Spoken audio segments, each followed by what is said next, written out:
Better. Man, gotta get a little settle here. All right. Before we kick off this first episode of La U Times podcast, I wanted to say thank you. This is my cousin, Jose Peyrano. My name is Arnaldo Lozano. I am the host of this podcast where we're going to talk about the fan, the relationship they had to Tigres, to share with more fans like us that follow the game in Spanish, but we also speak English, and we want to talk more about it in English. And my personal goal with this podcast is to promote the growth of the brand and the content in English to help Tigres in my own small way gather more fans around the world and in the United States in this case. So thank you, bro. Thank you for having me at your house. Hey man, anytime you want to use this nice setup we got here, well, that my dad has here, I mean, can't get better than this, man. We're gonna talk about Tigres, and we got the main three people that I really, really think that they have a big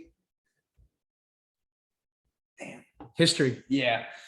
I mean, he has for those that are watching, pretty sure everybody would be speechless. You got Tuca Ferretti, you got Nahuel, and then you got Gignac, papa. Woo! So 3 of the most important people in the club. The place is awesome.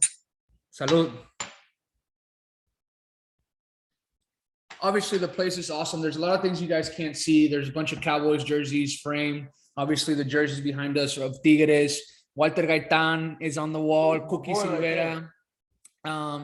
A lot of little things here that, obviously, Ligaditos Sports Bar is the name. And also, just makes you feel like you really want to gather yourself here and not leave this place and just watch sports all day. It's got so many cool things that you guys are not able to see. Turn on the pit and watch every game possible. Yeah.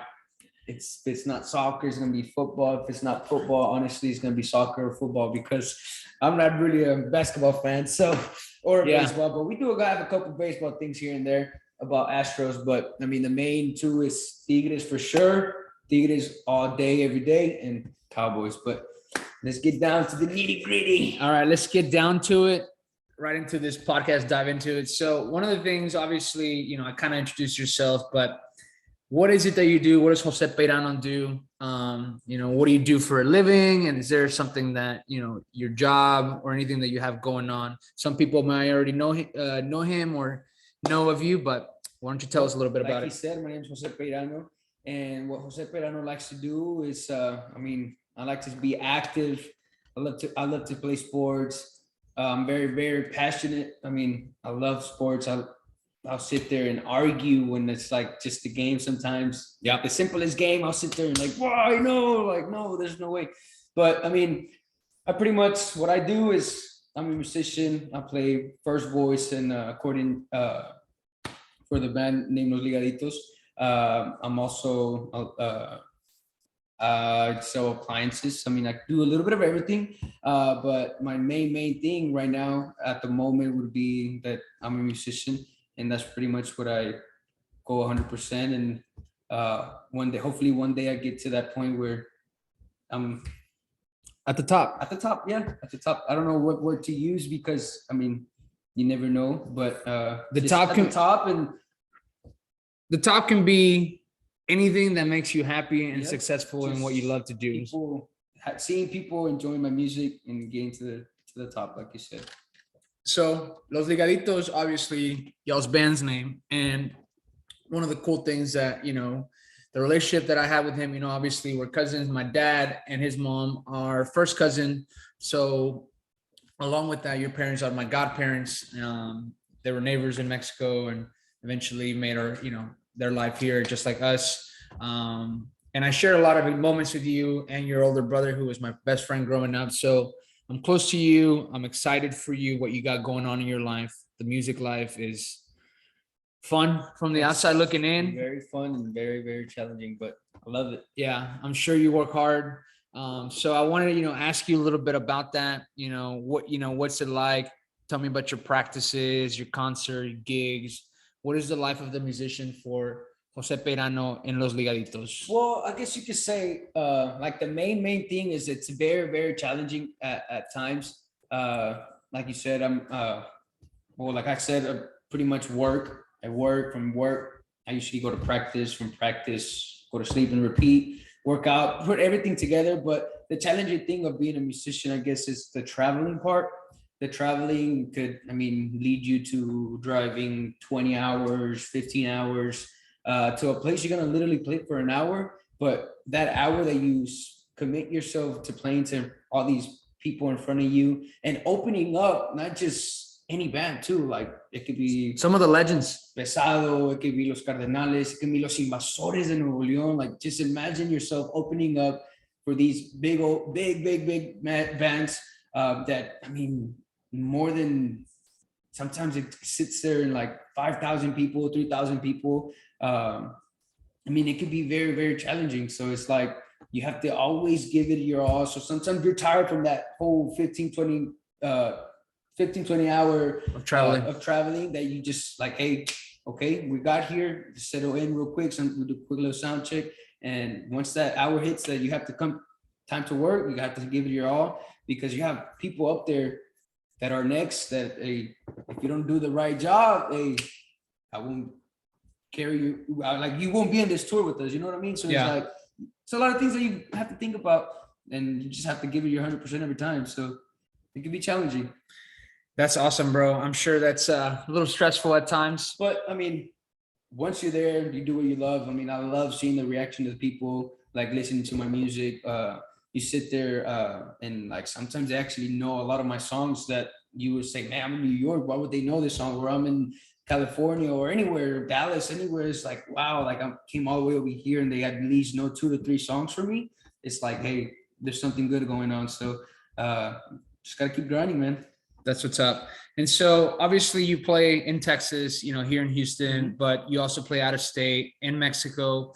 Is there a spot that, you either had a great moment or you were like, hey, I am glad I'm here.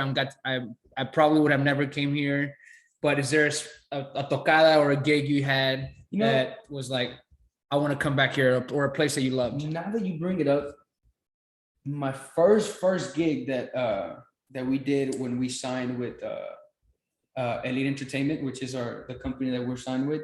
Our first gig with them was probably back 5 years ago. 5 years ago. They told us, hey, we signed you out. The first gig is going to be in Atlanta. Magic City. When they told me Atlanta, I was like, why would we go over there and play in Atlanta? Is there even Mexicans over there, bro? Like, you know what I'm saying? Like, I was like, all right, let's do it. And it so happened that because we had a gig here before there, we literally flew. So I was younger. I feel like a badass, I'm flying to the place, everybody like just carrying the instruments and stuff. We got there, we did sound check. That whole tour was Pesado, Cardenales, Leandro Rios, and Los Ligaditos. Bro, you sit there and like, whoa, like I'm about to, like scared, a little nervous, bit. But once I had never seen so many people. Once the club opened, they opened like around 8. It was 8:30 and there was more than, I don't know, at that time, more than 800 people. At the end of when we started playing like around 9:45, bro. It was packed. That place was like 6,000 people. My first gig with them, I was just like, whoa, where did all these Mexicans come from? Like, you know what I mean? Like, how am I in Atlanta and this thing is packed? Like, it was the Coliseo de Atlanta, the Coliseum Atlanta. Dude. How old were you then? You're 23 now? I was probably 17. Right? You're 23 now, right? Yeah, I was like around 17 because I was still in high school. Yeah. So you sit there and just have to picture 6,000 people in your first gig with the company that you signed with. And then you have 45 minutes to play because then Leandro's next, and then Cardenales was next, and then Pesado. It's just like, woo, man, it was just crazy. But that was probably one of the best moments of my life. Till this day, I have more, but it was just my first one with them that it was awesome, dude. It was awesome. Yeah, I've actually been to Magic City. I went there for the Peach Bowl in 2015. U of H played Florida State. we had a really good season. I went to U of H, by the way, and so follow their sports a lot. I've taken Jose to some tailgates and football games, but wild and cool. it's a badass city, man. You know, the Coca-Cola thing is there. The M&Ms, I think, are based out of there. But I had a really good time. So how many tocadas or gigs do you have a month? I mean, or an estimate? Really just depends. But a month, I guess sometimes you sit there and do like week. You can probably get there to do like 4 to 5 regular, 2 to 3. Minimum like 10 to 12 gigs a month. Sometimes it could be more, but sometimes we do get pretty busy. And thanks to the people, the fans out there, really appreciate y'all, because I mean, without y'all, we haven't worked. So. Yeah. And you know, speaking about fans and work, you know, and your music, there's some songs that obviously you have either a certain attachment to, or you may, you know, particularly like to play, because some of your songs have made it to the Billboard's list and, you know, pretty high on the list. You've had a couple of songs. So is there any of those 2 songs that made it on the Billboard, or any other song that you're like, this is the one that I connect to, this is the one that I identify with? Well, I guess the first song that like pretty much hit the billboards was No Cuentes Conmigo. So it was actually the whole COVID season, right before COVID season started. Yeah. We released the song 10 days prior to COVID. And when we released it, like, I mean, it was going good.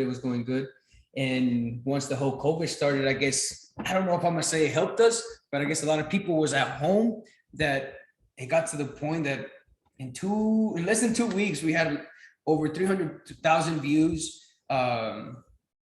So just to sit there and in 2 weeks, like one of your songs, especially that it was a little bit different than what we usually would always record, like got that many views in that short amount of time.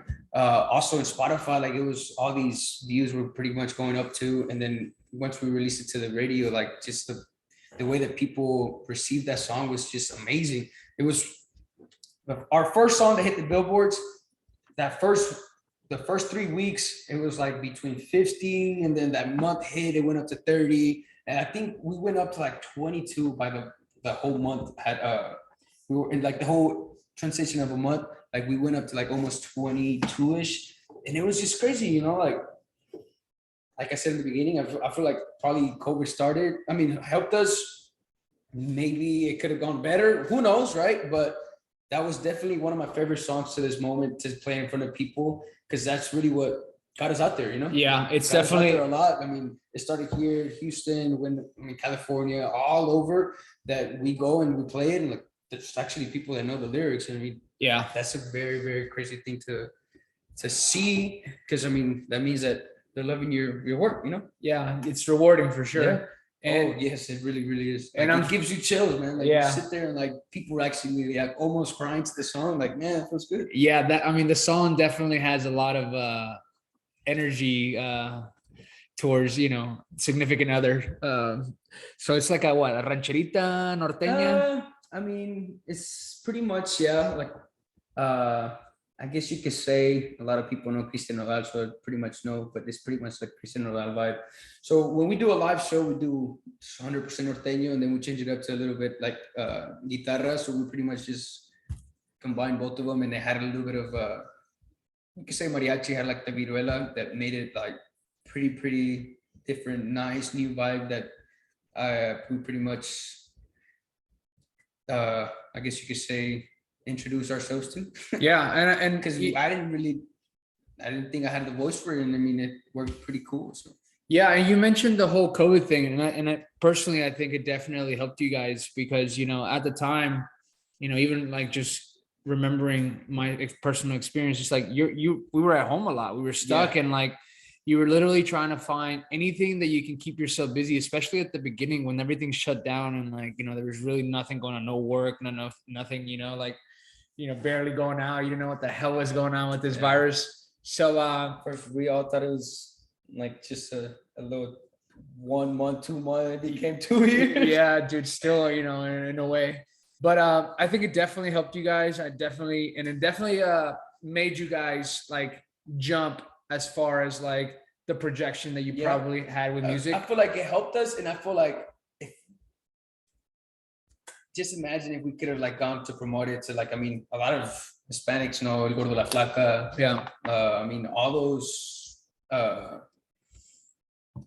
TV shows that you can sit there and like, hey, this is my new song. Like I know Promote I it, could yeah. bigger, but it got to the point that everything was shut down, that we couldn't do much. But I mean, everything happens for a reason. Correct. And I mean, that was one of our first songs that hit the billboards. I mean, we had another one, but I mean, I guess at the end of the day, just keep grinding, because later on there's something better gonna come out. And I know people that love listening to Ligaditos will enjoy our music. And absolutely. No, están chingones las rolas, están chingones. So, you know, we got to know a little bit about you, but, you know, we're just going to dive in a little bit into what this podcast obviously is, you know, a Tigres podcast, you know, but about the fan and, you know, getting to know the fan and their experiences with the team. So my first question to you about, you know, the team that we both love and we grew up with, and our parents, or more so our dads, kind of like, you know, gave us, or like, you know, put us on from a very young age, Tigres. So what does Tigres mean to you? And like, how did you become a fan? And obviously I mentioned the whole family aspect, but, you know, is there something that you can share about what does Tigres mean to you, and how did you become a fan, or your first experience as a fan? I mean, it was something that, I mean, it was meant to be, you know. I mean, Tigres was just been running through my family for a long time. That even if I was here in Houston, I mean, I had all of y'all, we would always get together. I mean, you're talking about 4 or 5, I was like 4 or 5, which you turn 5 years old, like you pretty much like, you're very visual. Like, I mean, you see everything, like just everybody getting excited. So I would always see all my family, you, my brother, my dad, mi tío Arnoldo, Julio, I mean, just get so like into the game, that I was like, man, like, okay, I guess I'm gonna start wearing my jersey, you know, like, okay, that's us, you know, like, okay, now I know what that means. So once I started growing up more and more, like, I would see like my first player that caught my eye, like my big attention, was Gaitan. Yeah. And Treco Gaitan was just the one that really told me, hey, I know you can't be next to me, but make sure you always watch me, because I'm gonna do some crazy things, and you're gonna love Tigres more than anything, you know. So it was like pretty much that, just my family, Gaitan, and every time I go to Mexico, just how crazy they would get. Any simple game, they'll sit there and like trucks just back to back, just Tigres flags, everybody wearing Tigres, just shouting out Tigres, just, I don't know, bro. It was just that, you know, my family, Gaitan, and just going to Mexico and seeing all these crazy people, bro. Because there's some crazy people, that's passionate people, passionate. For sure. Yeah.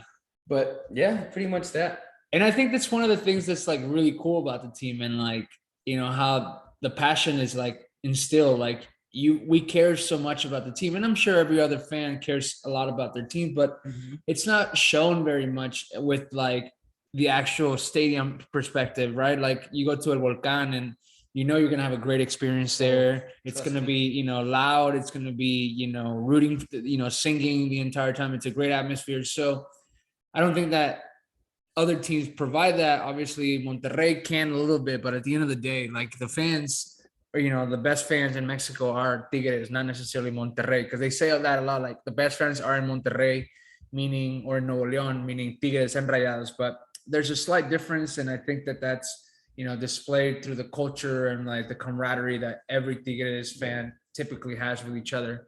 So that's pretty cool. Is there like, you know, game time, you know, we watched the Tijuana game against Xolos together here, me, you, and my padrino. But is there any game rituals that you have before a game?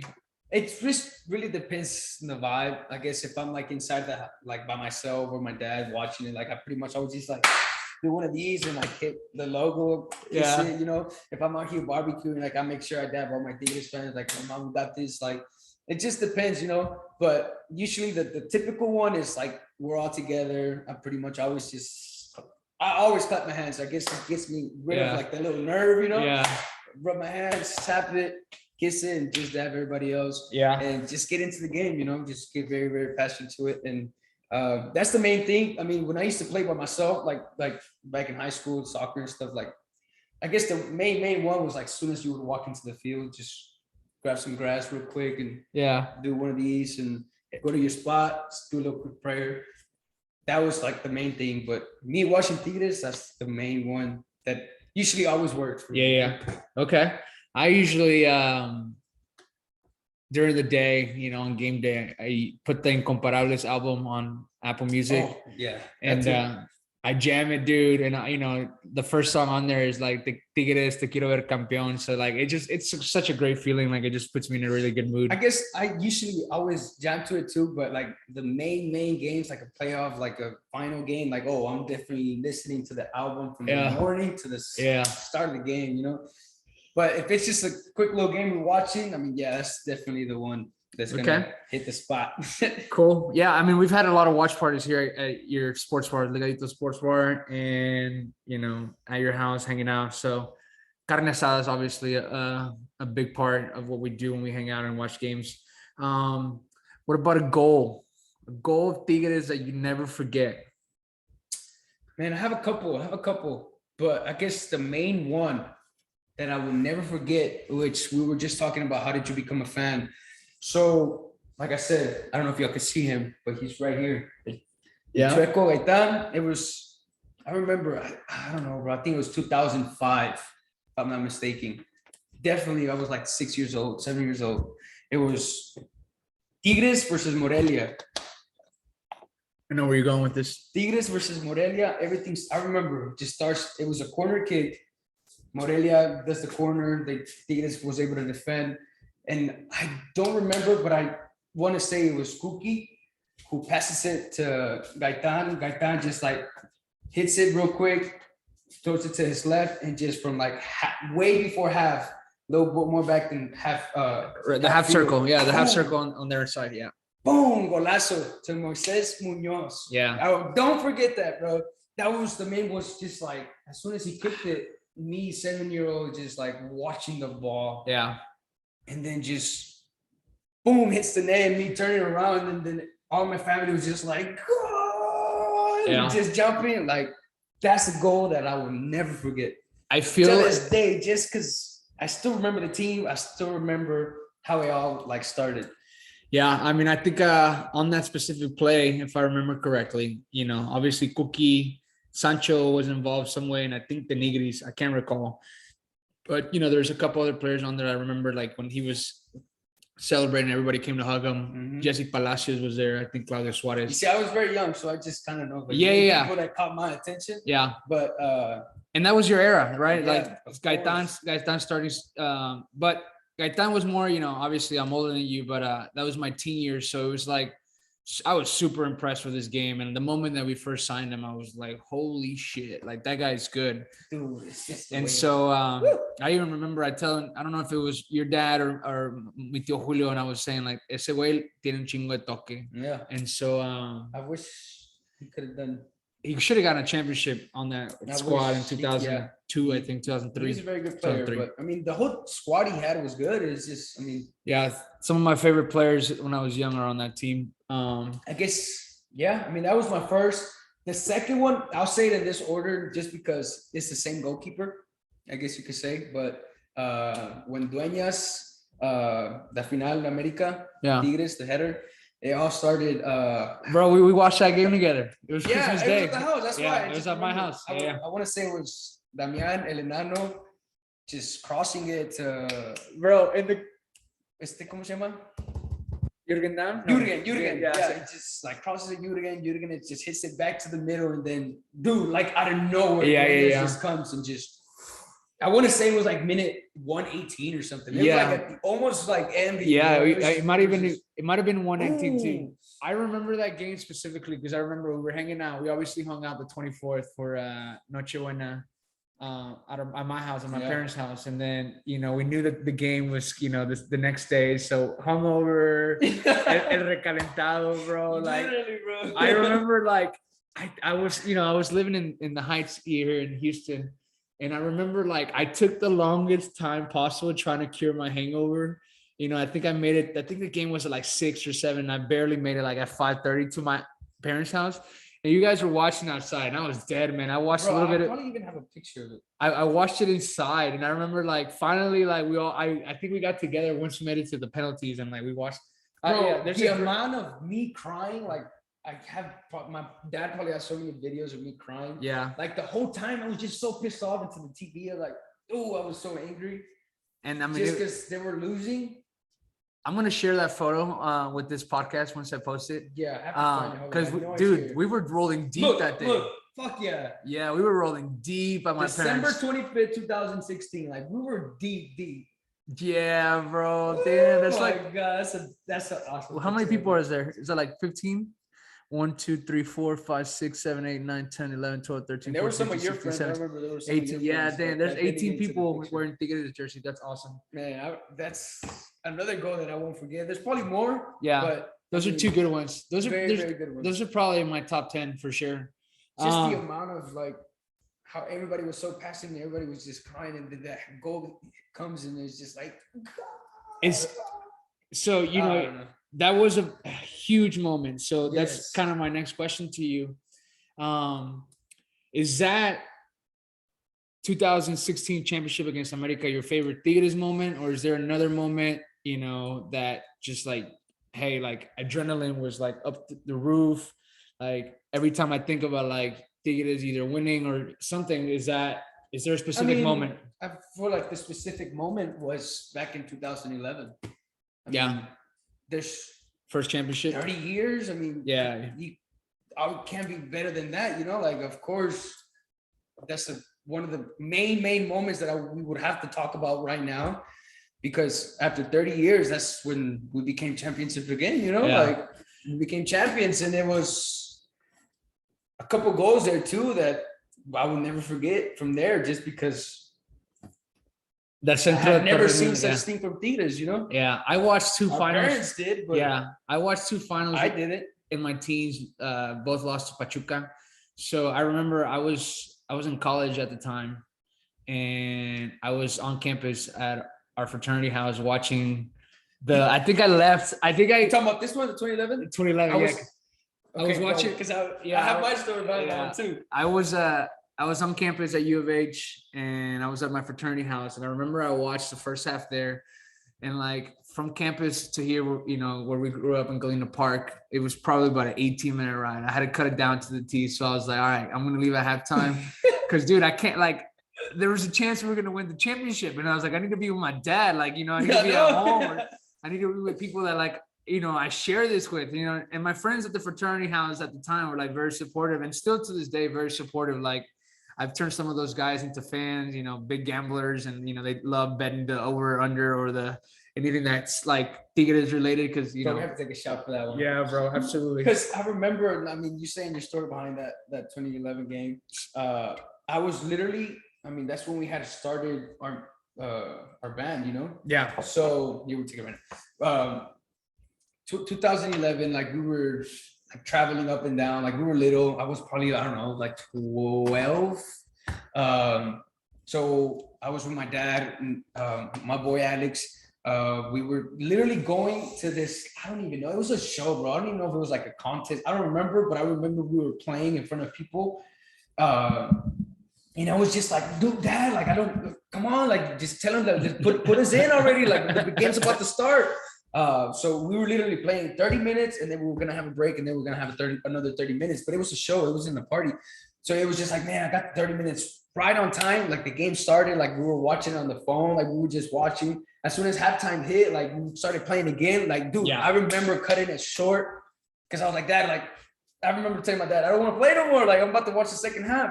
And I just remember watching those goals like on the phone. The first one, I remember that was the second game. when Mancias hits that header. Yeah. Mancias hits the header. I remember Torres Lino just from the right. It was a deep left cross. side. Yeah. Oh, yeah, it was a deep cross. It was a deep just cross. Boom. And then I think the second one was Danilino. No. Sí, no, Danilino. Yeah, Danilino on the. Lucas Lobos creo que se la pasó. Y luego Fueron- Alon Pulido scored the third goal. Yeah, Pulido. Good At goal that too. moment, I loved him, but Yeah. but it was by Danilino too, and it was just, man, those goals were beautiful to this day. And I will always remember them just because that's when I had started my music industry. Yeah. And I was in the music industry, and it was just like Tigres. I don't know. It was just two things that I really, really love. I was able to watch them at the same time. Yeah. No, I mean, that shit, I remember, I recall that. So that's badass. And I remember also before we changed, I remember Lucas Lobos had done a sister kick that ended up being like a falta, or I don't know if it was a high kick that hit his face or something like that, the defender's face. I remember that one too. It was a badass sister kick, and it was just like a goal. It was one of the first ones. I think Macias had scored, and then that one happened. I don't know, bro. I just remember so much from that game. It was so awesome. Yeah. No, I mean, it was a hell of a game. And like, that's where this song, Te Quiero Ver Campeón Otra Vez.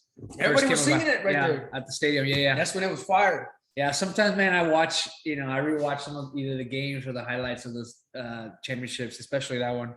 Big moment. So that's badass. Definitely cool moment.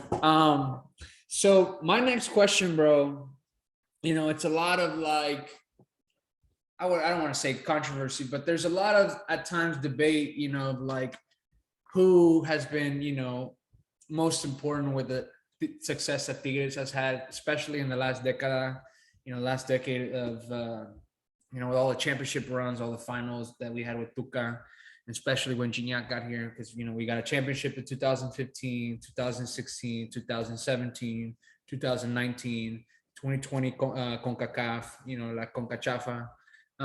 So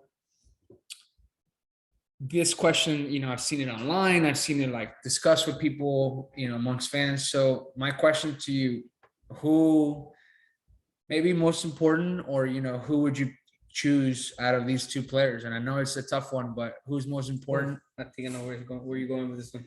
Nahuel or Gignac, bro? Why do I know it? I mean, actually, before you answer that, I know. let's Let's take take the shot. this. Yes. Cheers. I feel like I'm Hello. a with this question. It's like a family member asking your mom, "Who's your favorite kid?" Good analogy. The oldest one or the youngest one? Youngest I one. mean, at this point, I feel like I don't know if you could answer that question, just because they It's both tough. have a very, very hard job, and they both Are great at it. are great at it, and it Fucking starts amazing. from the bottom. You know what I mean? Yeah. It's like, hey, do this. Hey, do this. Make sure you cover this. And up there is like, hey, come on, you got to make sure you pass it to me. As long as you give me a good pass, it's gonna be a goal. So it's just like it's hard. It's hard. I feel like I'm gonna go with Nahuel. Okay. I feel like I'm gonna go with Nahuel just because. I mean, we just talked about the la final contra America. Yeah. I mean, Nahuel had Three obviously PKs. 3 PKs in a row. Dueñas had a big thing to do with it, but if it wasn't because of Nahuel at the end. No, I mean it's a tough But at question. the end of the day, I mean, obviously you got Gignac scoring goals and stuff, but it's a tough question, bro. Like they both do their job to be able to who we are now. Like They're super important. But that's why I was important. I still think I'm gonna have to go with Nahuel. Just everything starts from the bottom, bro. Yeah. For me, I guess because I was always a defender, but you always have the goalkeeper and the defenders have the main communication with the team, because if they don't listen to you out there, it's the ball won't go up there. I mean, and it's such crazy because they're both leaders. They both have been very important to the championship runs. You can argue one more than the other, but I couldn't let you get away with not answering. So I'm glad you picked one because I was gonna not let you get away. I feel like everybody will go with Gignac just because they want the goals in the month. But I think it's more 50-50 than people It's think. very, very 50, bro. It's very 50-50 just because they both do their job very, very, very Yeah. well. Without them two, we're definitely No, we wouldn't be shit, bro. Like we wouldn't be shit. Like just like feel like the keeper was always one of the main problems Tigres had. and you know, once- he fit the system with Tuca playing out of the back and how Tuca plays possession style ball. It Just was sit there and leadership. like every time they like the other team has a PK, what does he always do? He makes sure he goes into the guy, hey, he grabs the ball. Like I'm pretty sure he's at that moment he's talking mess, you know, like hey, you ain't gonna do this. Hey, make sure you do this, or just get them out of their comfort zone. Like he makes sure he makes them nervous. Once it comes to the okay, kick it. Most of the time they always miss it. You know, like he always gets into that character. Or let's say we said that part, or let's say they're winning and it's time to make time. You know, like he does the now what? ¿Cómo le dicen? La nahuelada. Nahuelada. You know, like he's always making sure like he gets so into the character that That's such an he is. That's such he's an an artist, bro. Yeah, He's an artist. he's an entertainer He's for an sure. entertainer. There you go. That's Yeah, he's an word. entertainer for sure. He's got that Argentino, Oh yes. like lo canchero, bro. Like you know, like make some time, act like he's injured. He's. I love the corner kick when everything is so like aggressive, like the counterattack is going, like it becomes a corner kick. Like he makes my hand, like he makes sure like he slows it down a little bit. Yeah. And then all right, like okay, I'm ready to go. I don't think there's a player that dominates that much. And then they could try, but they won't play it off. You know, like I don't know. He's very good about doing that and like taking control of the game without doing it with saves at times, which he does all the time. Those passes with his hand, the passes with his feet, bro. Like man, we've had some good goals, just him assisting it to them. You know, like just a hand or a kick. Yeah, no, he's a great guy to have in the back. So we both have different jerseys on, which is my next question. What is your favorite jersey that you either own or that you've seen them use since the time that you became a fan? Is there one that like it's crazy because I didn't tell you, but this is my favorite jersey. Just because it was like at that moment I became a fan, and then it was always the same colors, but then this one came out. Oh shit, bro! This one came, I was waiting. I saved it. Oh shit, this bro! One came out and I was like, dude, this color is different. You know what I mean? Yo, this was not planned. This was not planned. I had it in my pocket this whole time, and he came in with it. I was like, whoa. Yeah. Is this like a coincidence? I had it in my pocket. I was waiting for this question, and literally, I have to say the Libertadores 2006. That's the same one I'm wearing. Yeah. There you go. Yeah, no, this is one of my favorites. It's just obviously at that moment. I mean, I didn't know much about it. I mean, I grew up with it, but I just like the different color, and then my dad explaining how the whole Libertadores worked and stuff like that. Yeah, bro, dude, we've had some good Libertadores runs. Like that was when we were, like second participation. I think that was the second participation ever. This one was definitely my first one that I actually was able to pay attention. Yeah, and kind of know about it. I probably won't be able to tell you exactly what happened. Yeah, just because it's been so long, and I don't know. But favorite jersey, I would have to go with this one. That's badass. That's really cool that just happened. Yeah. Though actually, the one that you're wearing it's become one of my favorites too. Literally, I just came back from Mexico. Yeah, you went to the Clásico Regio. And I had to make sure my last jersey was probably from like 3-4 years ago, and I didn't have anything. So I was like, I seen this one, and this is definitely one of my favorites at this moment. At this moment, I like it. But good shit. That was a plan. That's awesome. I'm glad we recorded that. Yeah, absolutely. So, you talked a little bit about your idols. So is Walter Gaitán your all-time Tigres idol, or has Gignac taken that role? Anybody else? Well, I would have to stick with Gaitán just because that's who made me love Tigres the way I love Tigres now. Mm-hmm. But I mean, as time goes, obviously you have to get someone new comes in, takes his place. I would definitely say Gignac at the moment. Gignac is definitely going to be my favorite player right now. But if we go from order, I guess you could say favorite was. Yeah, give me your Mount Rushmore. Give me the four. The fourth. I'll go definitely with Gaitán and then Cookie Silvera, because those were the other garage is full of that whole era right there. Yeah. And then from there, that I could tell you that comes in mind was them two, and then ¿cómo le decían?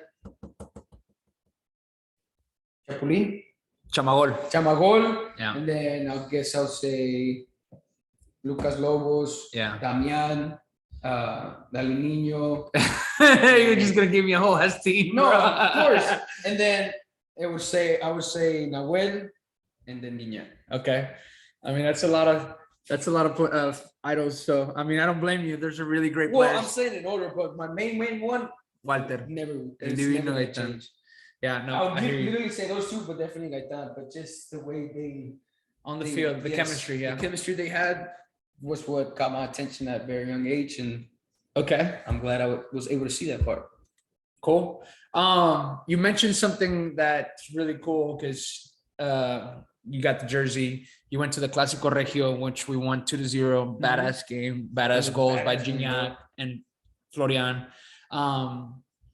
So my question, with that, you having that experience at the El Volcán is, are you, there's obviously like, not rumors, but now there's developing, I don't know how true it is, right? Because like, there's a lot of comments on social media that this might not be true, like the project might not be fully like ready to take off.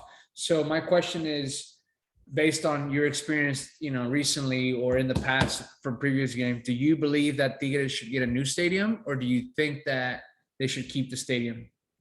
Well, I kind of have two different answers, but my main answer, I think I would love to keep the same stadium. I feel like I would love to keep the same stadium. Just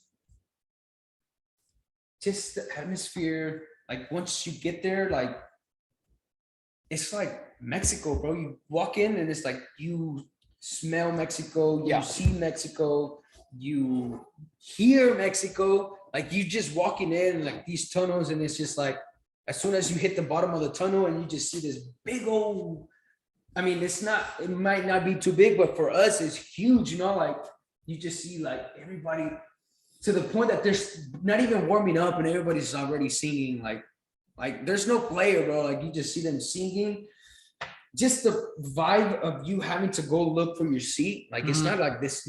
You don't know where you're gonna sit, bro. Yeah. Like the earlier you get there, the better for you, unless you just have like very good seats, like los enumerados. But just the vibe. Like I mean, now that I'm old enough to drink, like you got to make sure you walk in. Like, hey, look around. Where's the beer? Like, where's the nearest restroom? Like just the vibe that you have to sit there and like. You sit there and like look around and you see families with kids. Like, I don't know. I feel like if we would get a new stadium, I feel like the Rayados thing would happen. Like the prices would go up. The people that are actually passionate won't be able to go. It'll be more like a luxury thing. Yeah, like more like fresitas. I don't know, like that's what I'm scared of, because I feel like if that would happen, like I feel like it would die. Maybe it wouldn't die, but it's just the stadium, the vibe itself, like the people probably won't be wanting to go just because it doesn't sit there and focus on the people that actually love screaming, love singing the Tigres songs. I mean, I feel like we would just get out of our Volcán, like. Yeah, no, I totally get you. I mean, there's a possibility. Don't get me wrong. Do we deserve it? Do we deserve a nice, badass stadium? Yes, but it's a question. So what would I want? I feel like I would maybe even like make it, I don't know, just. So you would remodel it? Remodel maybe. You just make it a little nicer? Definitely put more restrooms for the people that drink. I don't know. Yeah. But I don't know, man. Just the vibe that you sit and hear and watching the Volcán. It's different, man. And then I went to this Clásico and it had been like over 2 years that it was open 100%. Yeah. So, I mean, it was lit. Freaking awesome, bro. Yeah. Like, I don't know. What do you think? I mean, honestly, dude, like, I would probably say that you have to go with the new stadium just because, from my point of view, I think that where the team is headed, like not that El Uni or El Volcan is not good enough for it. I just think for other players coming in, Tigres is becoming like not only like a really good institution or a club to like win championships. And I agree with you, yeah. But it's also like now they're being recognized more internationally, and like having Gignac, Duan, and some of the other players that have gone through that have had either some experience in Europe or top players from you have to receive them with. Yeah, you have to like have the top, places to train, the top technology, the top. That's gymnasium. the reason what I pretty much told you. Like, it's hard to answer that question because I see that side. But as long as they like, I guess you could say keep the same prices. Yeah, cater to the fans. Like, cater to the fans. Like, make sure because without the fans, man, that thing is gonna be dead. Like, just make sure if you do get something badass, like, think about the people that don't have that amount of money to sit there and pay so much. Yeah, just make sure you just have the same freaking vibe. The passionate people just be able to show up and scream, "Vamos Tigres, quiero ver campeón otra vez." Yeah, no, I totally agree with you because it's like it kind of looks like it. With a new stadium, there's a possibility of being like a luxury thing or a social outing, or instead of like, hey, I'm going to go support the shit out of my team and like have a great time with the environment and the atmosphere that the stadium creates with its fans. So good insight for sure, though, about your experience at the Clásico Regio. I'm sure it was a lot of fun. And then, man, we're getting, to the last of it. I have a couple more questions, but is there, did you, by any chance, are you able to give me like your all-time favorite players on an 11? Like, and be like, hey, this is the squad that like about to hit the. Let's go. Like, give me any team, and I'll beat you with these players. Well, definitely my boy Nahuel. Okay. Definitely Nahuel. My defenders, believe it or not, bro, I would definitely go with left defender Torres Nilo. Torres Nilo, yeah, legend. I'll definitely go with Torres Nilo. I will go Atocleti. Okay. And you can definitely not put in, like, he has to be there, Juninho, yeah. And believe it or not, this is probably going to be like, why would you do that? Maybe not, just because I feel like you always need someone with heart that can play every position. I'll go with Dueñas. Yeah. Right. Just because he has both legs, he has both right. He can sit there and cross. He can like cut in, shoot. I mean, I don't know. Just dude, he's like ageless. Dude, I know. Like, bro, I remember. I feel like he's the Dueñas that he could be like my boy right here. Yeah, Tom Brady. Like, he just gets older and he gets better. Yeah, he's gonna hurt when he actually retires because he's really important to how we can play, because right now he's playing obviously as a right wing back in a 3 defender system with Piojo. But with Tuca, he played right back, left back. He played in the middle. That's what I love about a player. If you could sit there and play and give it your 100%. Sometimes, like high school wise, the coach will, hey, go ahead, just help me out, go do this position. Like, oh, coach, but I don't know. Like, as soon as if I would hear that, bro, like, you're out the team, like that. Yeah. And this is a guy that is like, he gives it all. Never shows weakness. Whatever position he plays, he's gonna give it 100%. Then you're gonna see the best out of, like, you never thought he would do. Yeah, he finds a way to be successful. He surprises you like crazy, bro. Like, that's what I love about him. So that would definitely be my whole defensive line. My 2 mids, history wise, I wasn't able to play. All I know about him is definitely just highlights. But just history wise, I feel like I would have to go with Tomas Boy. Okay. My midfielder. Yep. And my boy Pizarro. Yeah. Definitely have to go with Pizarro. Them 2. I could just imagine the amount of just the way they would control the game. It would be beautiful. That I just picturing it, Yeah. So that would definitely be my 2 middle. And then my wings, bro, just imagine my left, Damian, El Enano. History-wise, on my right, Barbadillo. Yeah. History-wise, all I know is his highlights, history, just because I mean, that's Tigres. But in my era, I would definitely always go with Damian and Del Niño. Mm-hmm. Okay. And my wings. And then Forward, like bottom forward, I'll go with Lucas. Top, yeah. So you're leaving Gaetano. Yeah. Nice. I mean, yeah, he didn't win the championship, so it's like he was so great, but And he was so great. Oh, you hit me right there. He was so great, but he's my favorite player in me able to love Tigres. yeah, becoming a fan. Yeah. But I wasn't able to see so much or like sit there and like remember every single Yeah, game. you were young, bro. I was very young, you know? Yeah. So maybe, yeah, I can like change definitely Tomas Boy, but history wise, like I would definitely go with that squad that I just told you. Good stuff, bro. I mean, we talked about I have a couple, one or two that I like history wise, but I'll definitely go with El Nino. That's a good lineup. I mean, It's a good lineup. It could be better. You would be probably a lot of teams. So. Yeah, it's pretty wild. Yeah. But he would definitely be my sub. Yeah, first guy off the bench. Okay. Well, dude, we talked a lot about Tigres. We talked a lot about you and like a little bit about your life. So thank you. Thank you for giving me the space, your time. This is, again, like I mentioned, the first episode, hopefully of many. And like, I Definitely. Yeah, meet a lot of people. And even if you don't want to invite me, bro, just make sure you always use, this is open for anybody that wants to do this kind of podcast. Like make sure, just come in, get this little picture right here viral. Like it deserves to be viral. For sure.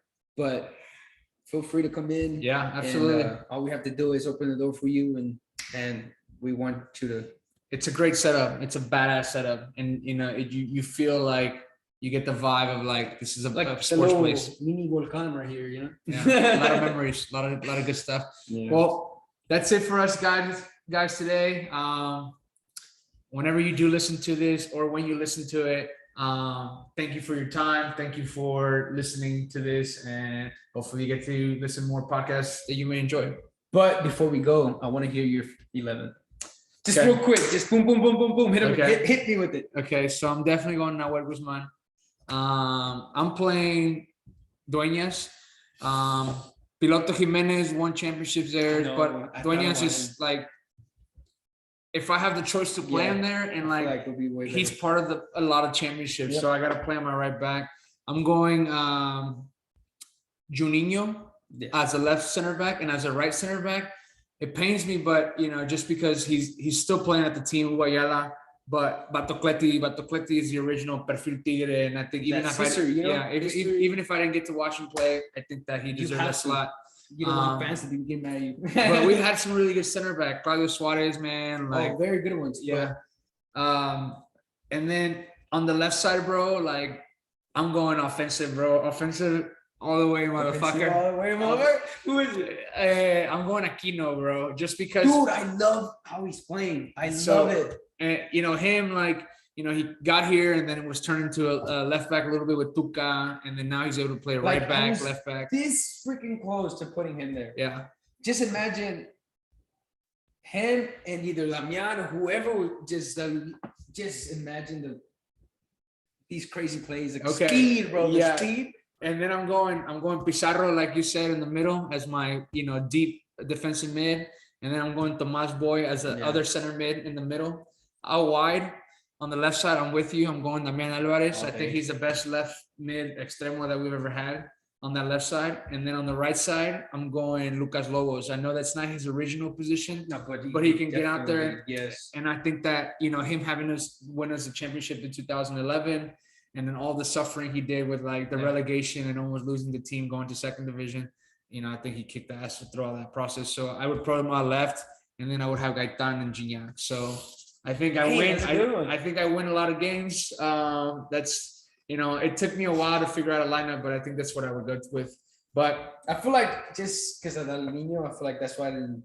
Because I kind of wanted to put Gaetan, but I was like, nah, I don't know. If he would have spent a little bit more time, I would have started Danilo there, because I think he was the best right mid. Yeah. But I can't leave Lucas Lobos out. He was my childhood, little, you know, teenage years. Well, like I said, thanks, brother. Thank you so much for the appreciate you. Later, guys. All right, boys. We're gonna continue here.